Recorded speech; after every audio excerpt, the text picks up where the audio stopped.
T-Mobile Home Internet provides a gateway device as part of your service.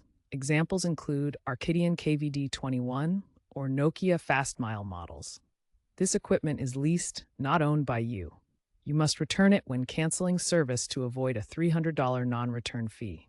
You have 30 days from cancellation date.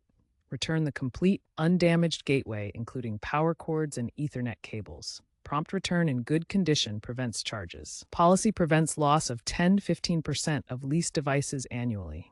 First, cancel your service using the T-Mobile app, website, or by calling 1-800-937-8997. After cancellation, you'll receive a return authorization and prepaid shipping label. Securely package the gateway and all its components.